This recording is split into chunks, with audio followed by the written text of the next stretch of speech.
right, thanks, Alex. Good morning, everyone, and thank you very much for joining us today.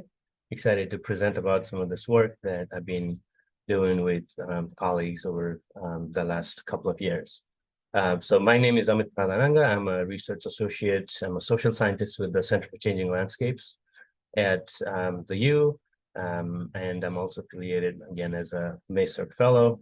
And I'm a social scientist, so I do a lot of work around understanding kind of the social human aspects of natural resource issues, including invasive species. But I also do work around water management, climate change, and a whole host of other environmental and natural resource issues. So today I'll be talking a bit more about this project we got funded through MACERC and the ENRTF funds.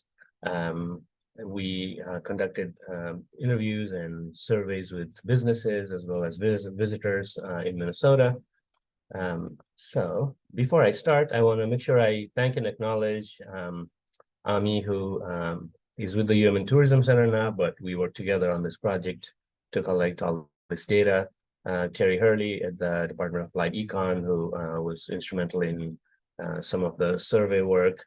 Lucy, who I've known for years and worked with her for a while. And then also external partners like Explore Minnesota Tourism, DNR, who have been really helpful in supporting our study and providing databases and providing feedback on surveys. And then the students who went out and traveled across the state, just traveling from one place to another every week to collect all the survey data.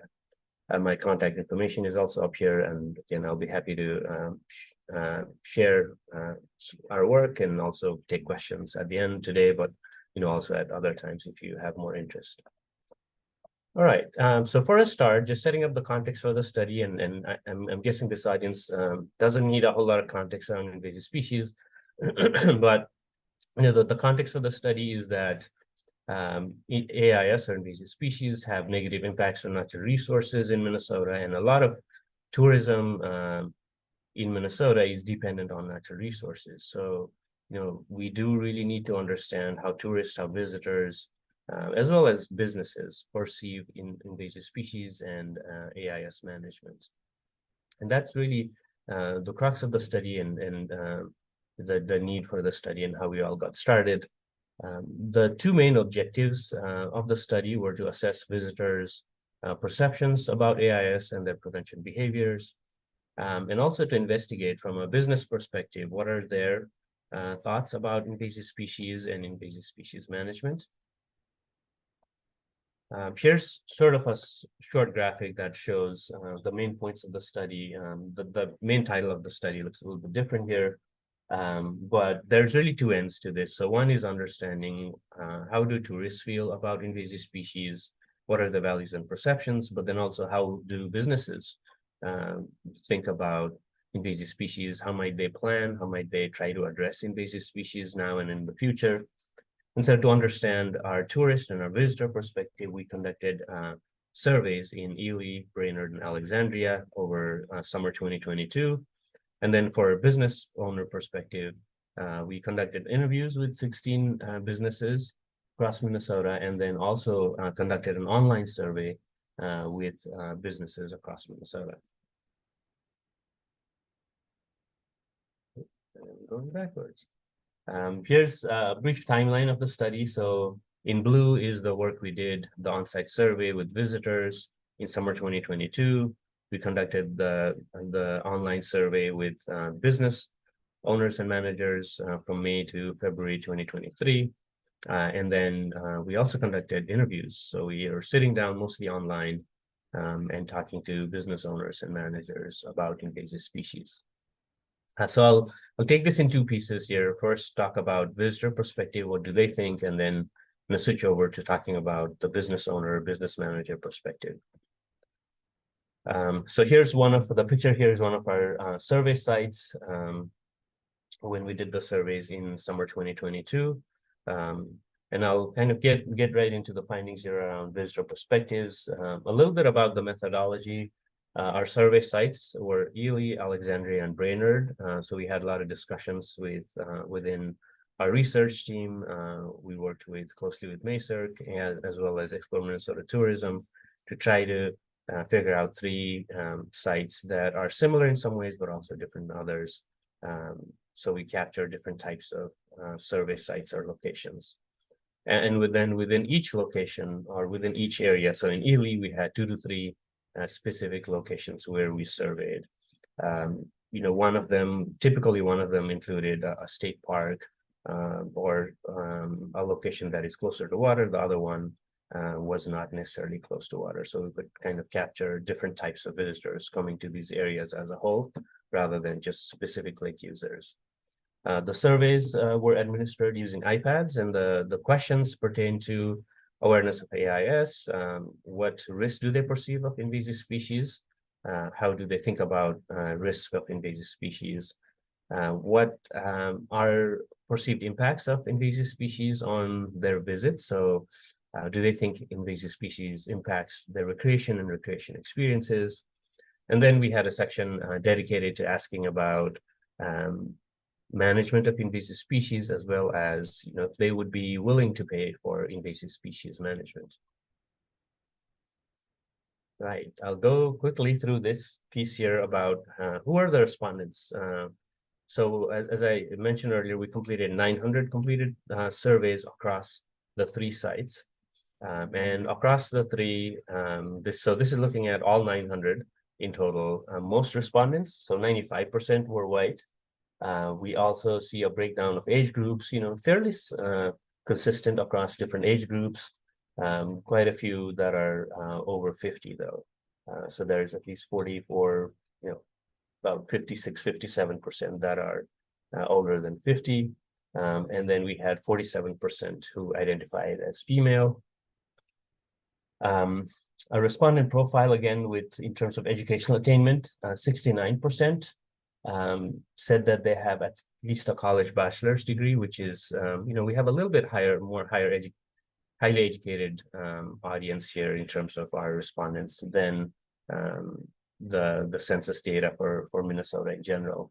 Household income, 51% had household incomes more than 100,000. So we have a group of respondents that is a bit more educated and has, the median income is a little bit higher than Minnesota census, which again is not very uncommon in terms of recreational kind of surveys. So a lot of visitors who are in recreational spaces tend to be white, have higher education and income as well. So where did the visitors come from? So this shows a breakdown of where visitors are coming from for Ely, Alexandria, and Brainerd. There's a lot of data around this here, but this is roughly showing the percent of respondents that are from each county, with the star being where the actual site is. So for example, for Ely, we had 45% of respondents coming from the Twin Cities. There's also quite a few that are coming from the county where the survey sites are, although that number is quite a bit lower for Brainerd. So there's a bit more spread for Brainerd in terms of where folks are coming from. This just shows what activities people are participating in during their visit. So the most popular activity was hiking, walking, which again, not very surprising. It always tends to be the most popular activity across the board. But this is just to show that there were respondents. We were able to capture a wide range of different types of users, people who are participating in different types of activities when they were at these sites. All right, we'll get into findings about kind of people's beliefs and awareness and behaviors and knowledge about invasive species. One of the things we found was that more than half of the respondents believe that AIS is a severe problem in Minnesota. But when we ask, to what extent do they think AIS is a problem in their particular area, so where they were in Ely, Brainerd, and Alexandria, that percent was significantly lower. So only 33% said that in their area, AIS is a severe problem. So there's generally this belief that, yes, in Minnesota, it is a severe problem. Not quite sure how much it is in this particular area.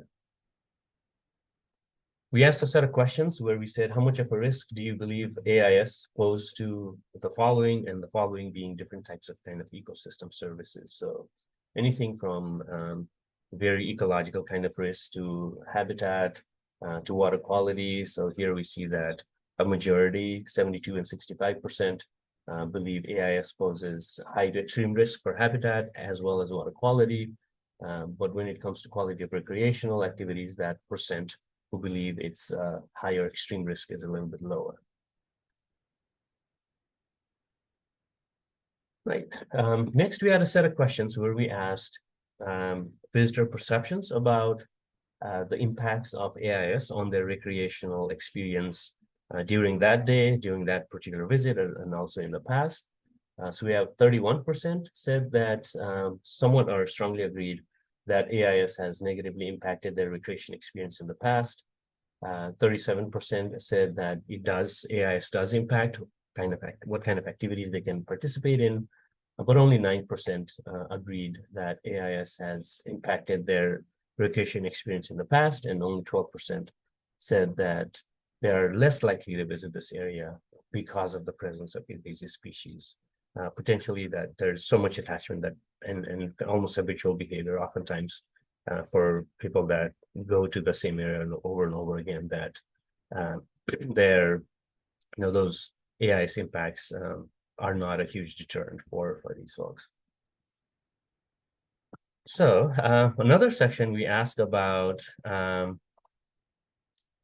different GNR management activities and almost trying to get at the level of support. So how important do visitors at these places think different GNR management activities are? And we see that 88% say research is very extremely important.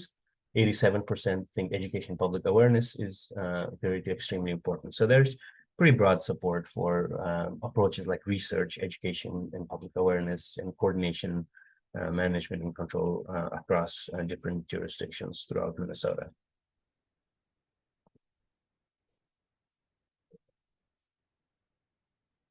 All right, so the next section, and I have to say before I get into this, I am not an economist, and I'm not really a huge expert on conducting willingness to pay kind of studies. We did have Dr. Terry Hurley as part of our study, who is an expert in this, but I'll try my best to present this material here, and we'll be happy to answer follow-up questions on this as well.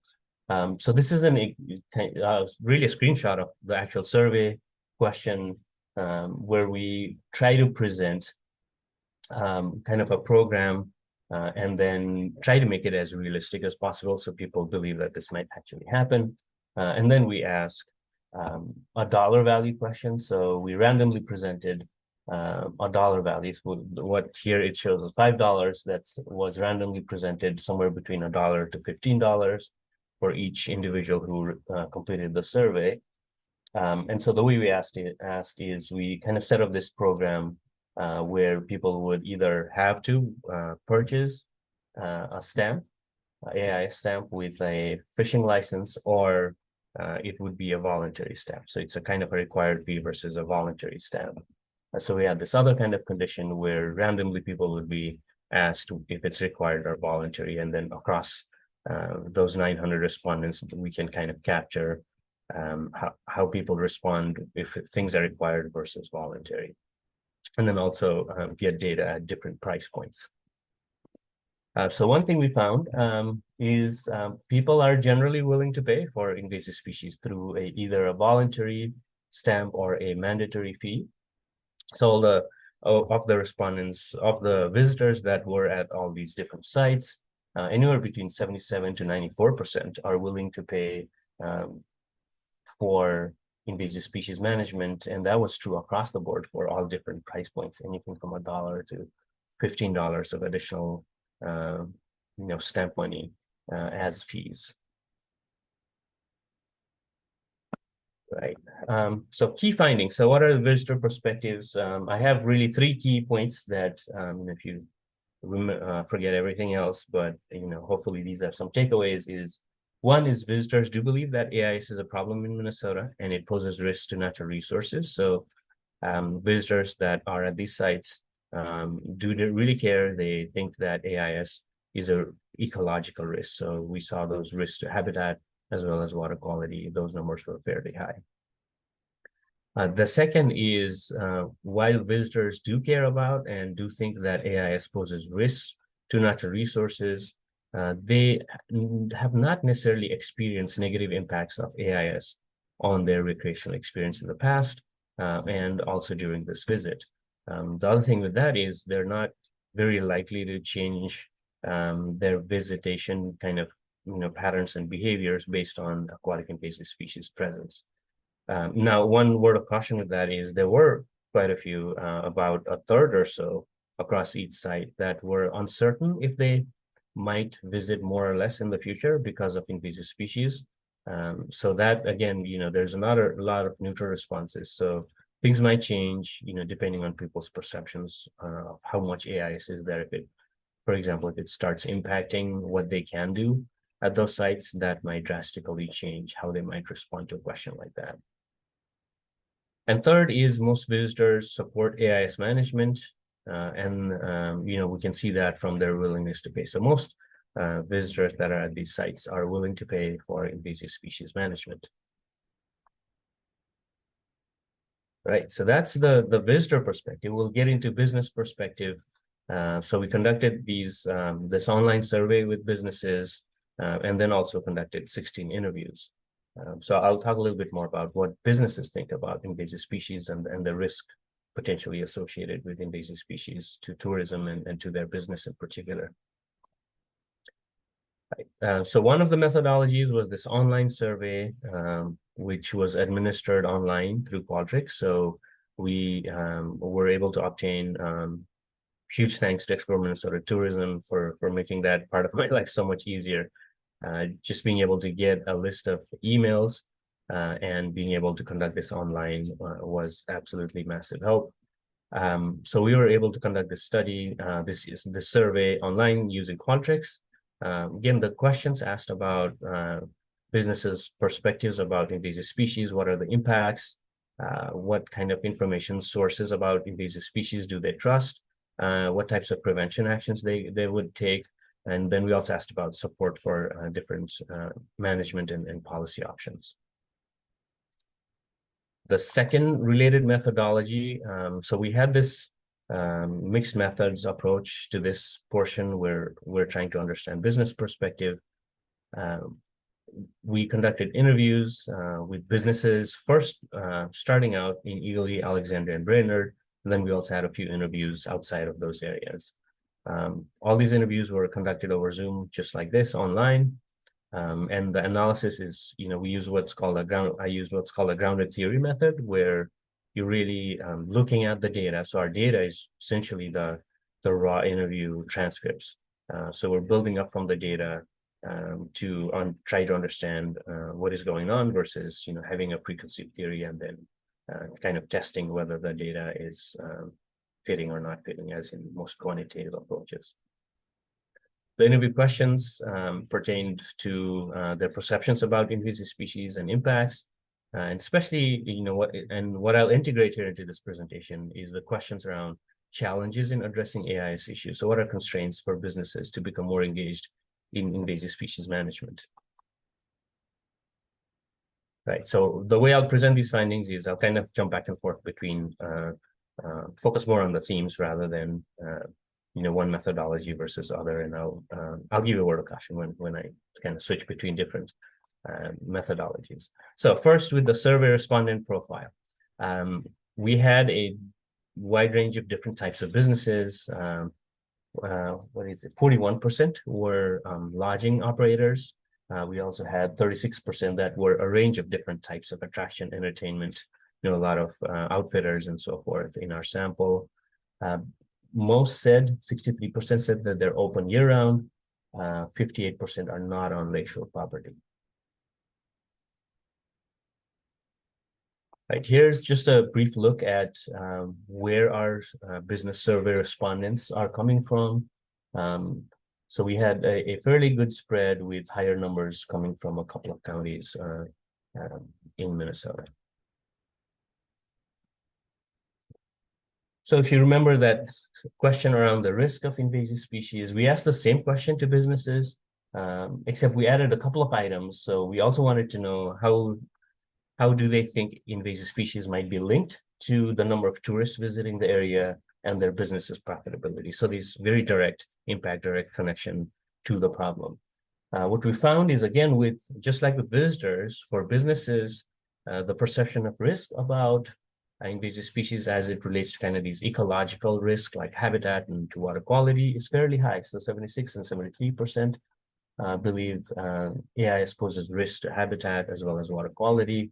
And then you see the numbers declining, where only 25% believe that AIS poses high to extreme risk to their business's profitability. So a little bit of a disconnect with a direct kind of impact, direct connection to the problem. The next thing we ask is, how much do they think AIS can and does impact their business? So again, we see a similar trend here where when asked about AIS impacts or risks to lakes and rivers in their area, that's fairly high. So 86% say, yeah, I agree AIS has impacts to lakes and rivers, but only 31% say that AIS negatively impacts my business directly. So we kind of see that bit of disconnect here as well.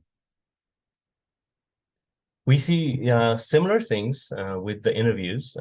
So there's a subset of businesses that are for sure concerned about AIS impacts on businesses, particularly as this respondent or as this interviewee was saying that they're concerned about how AIS may have impacts on visitors and where visitors might go.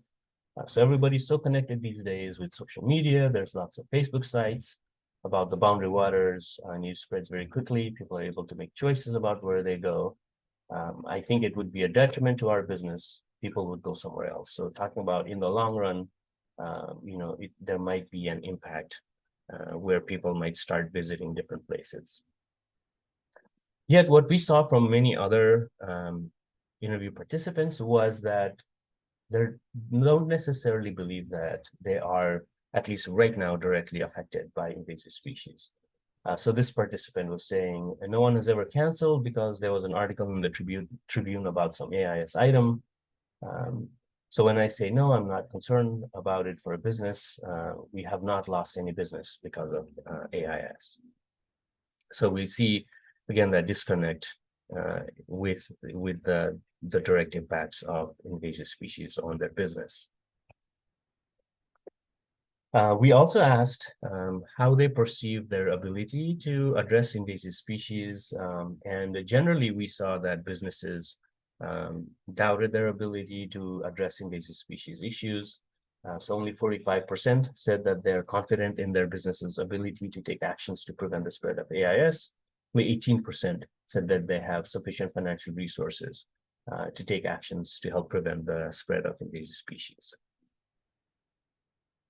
Again, we saw similar trends. So one, before I even talk about the efficacy, the other thing that I did see, although I don't have a direct quote here, it was several participants talking about, well, it's inevitable. This is going to happen. There's really nothing we can do about it, which also speaks to sort of this lack of control over the issue and being able to address the problem. So this participant in particular was saying, long term, we really have to play it by ear and see what happens. So we were asking about how they might prepare, how they might address or be prepared to address invasive species in the future. But there's not much we can do to prepare for it. I don't think if there's a major impact, I think we're going to have to deal with it if and when it happens. I don't really have great suggestions on how we get to overcome that. And that was a fairly common theme we saw was, we see the issue, we don't really see it right away.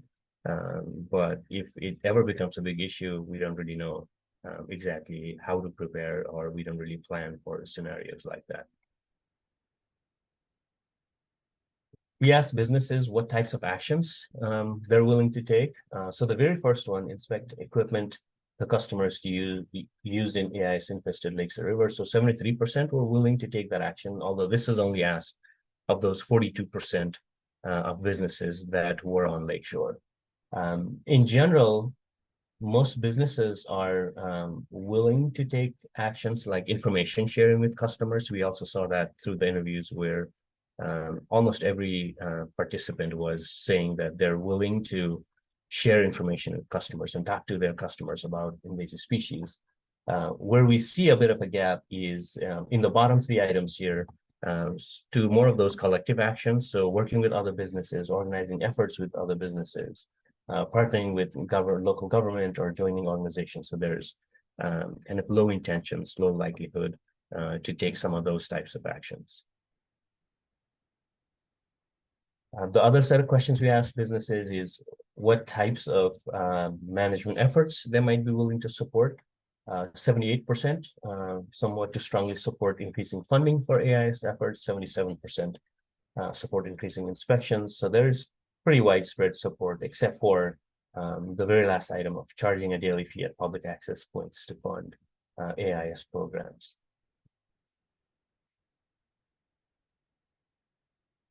Other set of items, we asked about trust in information sources, and this is as it relates particularly to information about aquatic invasive species. 83% said that they somewhat too strongly trust Minnesota GNR, 80% somewhat too strongly trust university researchers and extension for information about aquatic invasive species. So there is general level of trust. One thing that we did see with the interviews was businesses at the very least had the perception that there's a lack of programs to directly and proactively engage businesses in AIS management. So businesses, we heard quite a bit businesses saying, yeah, I suppose there is information out there that I can share with customers, and I'm very willing to share that information with customers that are here. But oftentimes, I have to take the initiative to go out and look for that information. There isn't a program that is directly targeted at businesses or targeted to engage businesses and provide that support that they need to kind of communicate with their customers. I don't want to say they, meaning agencies or organizations, because my guess is they probably do, them meaning information. But I need to go and get them. Have they been actively taking them to resource and said, educate your guests with these? No, but I guess that's on me. So again, talking about lack of that support and programs that are directly aimed at businesses. Right, so from a business perspective, some key findings here where businesses do perceive those ecological risks, but not all perceive risks directly to their business. They perceive lack of efficacy to address invasive species issues, so not having control over the issue and not having the ability, the knowledge and resources to be able to take care of the issue. They do trust resources like a GNR and university researchers and extensions. Businesses are very much ready to engage, at least in terms of sharing information with their customers, but do need support and have talked about needing a program that directly engages businesses. So I have two key recommendations here based on all of these findings. One is just highlighting the importance of communicating risk of invasive species. So far, I'd say a lot of our efforts, messaging has focused on ecological risk, which seem to be working pretty well. So a lot of respondents do see this ecological connection between AIS and habitat and water quality. So messaging focused on ecological risks seems to work well. But what is also necessary to make a direct connection with the recreationists and businesses is to understand and accurately communicate, are there any risks to recreation? What are those risks? What are the risks to businesses? How might those risks manifest itself in terms of affecting business bottom line? That's one point. The other is businesses, just focused on findings with the businesses. They're very much ready to engage. A lot of businesses seem very interested in talking to customers, relaying the point about invasive species, but they are seeking programs that are directly targeted at businesses, and they're seeking support. One participant, for example, talked about, well, is there something through the state, for example, that is very much targeted at businesses, something that would help them something about how to talk to customers about invasive species and what kind of information to share. And with that, I will conclude, and thank you so much, everyone, for your time. And I can take questions at this time. And again, I'm more than happy to stay around afterwards or take questions by email and all other ways of communication. Thank you, Amit. All right, we have a good 14-ish minutes for questions. I'll remind everybody that the Q&A feature is at the bottom of your screen or wherever Zoom has hidden it on you. Just go digging around in there and you'll find it eventually. That's where we're collecting questions for this year's showcase. And we do already have one in here, so I will paraphrase it for everybody's benefit, and then I'll throw it over to you, Amit, to answer it. With visitors willing to pay a fairly wide range of fees, what would be the benefits of favoring higher fees, and would lower fees be insufficient in any way? So I think the question really there is, if they're willing to accept higher fees, what would be any reason to not do that? Mm-hmm. Yeah, I think, typically, I think with these studies, we see kind of the drop off. So more, the percent who are willing to support the program at higher fees is lower than at, lower fee amounts. Yeah, like in this case, we don't necessarily see that as much. Although we're still doing a bit more analysis. This is just looking at the very base level of findings. In specific subgroups. So, looking at people who have or don't have fishing licenses, that finding can be a little bit different. And the big point with doing the willingness to pay for us was also to look at, what is the additional funds that an agency could collect through different types of programs. And one of the things we found was that even a smaller amount of mandatory fee would potentially be able to generate more revenue than a voluntary step. So, if it's mandatory and small, people might still go ahead and do it, even if it's mandatory, versus maybe even having a larger voluntary amount just because it's voluntary. Right? Mm-hmm. So yeah, I think that I would have to kind of discuss that again with economists about why not just have a higher fee, right? If people are willing to pay for it. There could potentially, if we expanded to a larger pool of participants, potentially be a case of, well, maybe people don't like higher fees. One thought we had in hindsight was, maybe we could have asked one of the random numbers we asked about could have been higher than 15, and then see if, people's support for the program might start to drop off at higher fee levels. Okay, great. Thank you, Amit. All right, we got another question here. Since roughly 50% of the visitors were not involved in water-related activities, and those have not been a primary target for AIS outreach, generally speaking, do you think that perceptions and impacts of AIS on those visitors could have skewed results lower? Because this person raises the point that perceptions of recreational boaters and anglers based on previous surveys conducted in Minnesota have tended to be higher in terms of, their views of AIS perceptions and impacts. Yeah, potentially, I think so. Although, the point of this study was also, so we did a study in the past that was focused on, so where we essentially were at lakes. So mostly what we captured were boaters and anglers.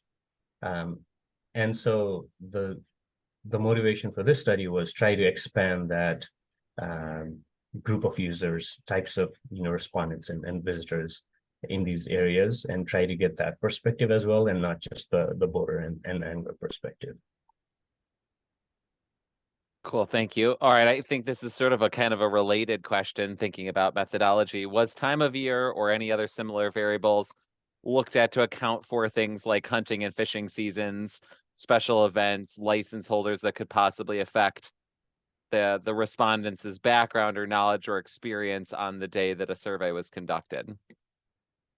Part of that is we're trying to handle that in analysis, where we might say, does support for program differ based on whether they have a fishing license or not? We didn't really do that in terms of when we surveyed. Typically, we also have to think of kind of practically when we are able to survey, and summers tend to be the time. when a lot of these surveys happen, and just in terms of the logistics of everything. We did try to include questions in the survey to try to account for some of those factors, like whether or not they have a fishing license, some of their background information, and so forth, and like the activities that they participate in. Thank you. So keep your questions coming here. We've got a couple more, but we have plenty of time for several more. I'll sort of paraphrase this question because I feel like it's part question, part comment, and I was curious about this too, Amit. So it was noted that recreators are open to research and they're open to outreach and education, and they're even open to paying voluntary or mandatory small fees to support sort of AIS prevention. But in one of the early graphs that you showed, one of the very lowest bars was inspection and enforcement. There seems to be this place where maybe there's less of an appetite for that piece. And there was a question of like, should that raise any alarm bells, or is there something to that point that maybe there being this perception that inspection and enforcement, that's a bridge too far somehow to help prevent AIS? So I think that the graph that's being referenced there is this one here, where it's 70% or 79%, that being one of the lower bars. Yeah, I mean, compared to research and education, public awareness, it's generally a little bit lower, and I think that might also have to do with the perception of it's like enforcement. Nobody likes enforcement in general, and there's just a little bit more support, although it's still fairly high. I would say 79%, and this is only looking at those that say very to extremely important, not necessarily would they support enforcement inspection more than research or other options. Sure. So they might be an all of the above kind of thing that they're okay with. And then with the interviews, we did hear quite a few businesses talking about we're very supportive of the inspection efforts. Okay, cool. Here's another question then for you. So the question was basically, is it that businesses and recreators haven't felt impacts directly to their business or their recreational benefit, or is it that they don't realize that they've felt it, or are they maybe in denial that they've felt it? And is that distinction even really important, do you think? Yeah, I mean, there could be several reasons where they're saying, again, this relates back to that question of, have they had negative AIS experiences to their recreation experiences before. And I mean, there could be several reasons, right? One could be they may have been impacted, but they didn't know it was because of an invasive species, or it could be denial. Although I think I'd say with this sample size and the numbers we're seeing, I don't think it really matters what the kind of underlying reason is, because that is their perception, right? And their perception is this doesn't affect invasive species, doesn't affect really my recreation experience. And again, there may be several reasons for that, which would require more surveys to dig into. There's always more surveys. All right, I got another question here, and I think this is probably one, Amit, that you were maybe expecting to get. So I'm glad that we're getting this. Did you see any differences, especially on the business side, when comparing across locations, given that, for example, the Ely region has high level of public outreach, less level of invasion compared to other regions? So did you notice any meaningful patterns there? Yeah, not necessarily. I mean, so I think one of the things was it was kind of tough to analyze for differences in the business owner, business manager survey sample, because it was more of a statewide survey.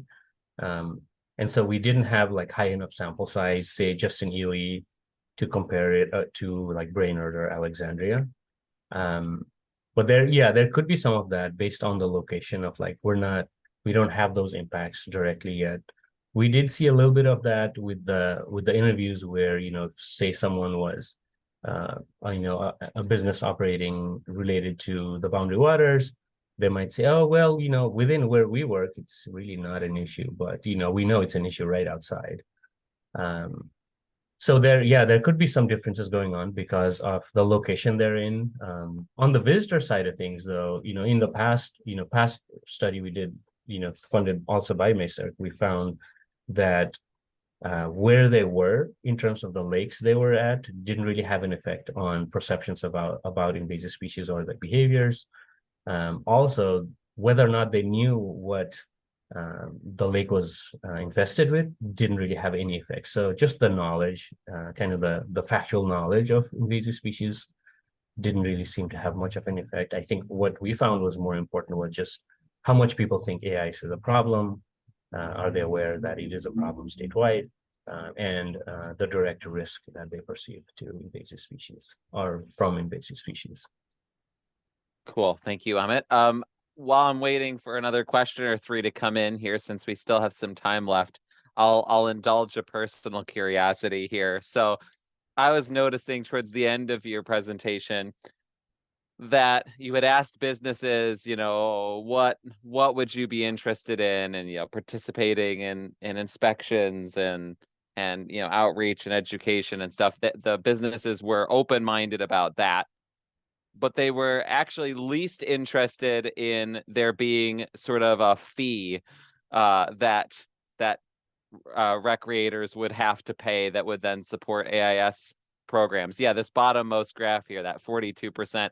So the businesses are not open to that idea really at all, as much at least as compared to other things, even though the recreators on your survey said they would be more or less happy to pay a fee. And so I thought that disconnect was interesting, and I was just curious what you make of it and if there's an opportunity there maybe. I think there's also, want to kind of note the difference, I think, between the two fees as well. So this one is more of a fee to access the lake, which I don't think is happening right now in Minnesota. And there might be a lot of we'll have to look at public perceptions about that as well. The fee that we mentioned when we asked the willingness to pay for visitors was more of a kind of an additional stamp fee that's attached to their fishing license. So I think that those are very different things. So do I have to pay a fee to go to a lake versus if I fish, then I might have to pay an additional fee. And I wonder if, and I don't own a lakeshore business, but I wonder if there is also concern that if we start charging fees for people to access lakes, then maybe they're gonna not visit these places as much, and that might have an effect on their business eventually. Yeah, that makes sense. Yeah, that's very interesting to think about. So many interesting Yeah. data points here. Yeah, and I think just an additional thing on the daily fee, I think that's something that might require a lot more studying because it might throw up a lot of equity issues of who gets to access lakes and not if Right. charging daily fees. Right. Kind of a cultural thing too, that lakes are for everybody. All right, everybody, I would like you all to join me in thanking Dr. Pradhananga here for sharing his research with us today.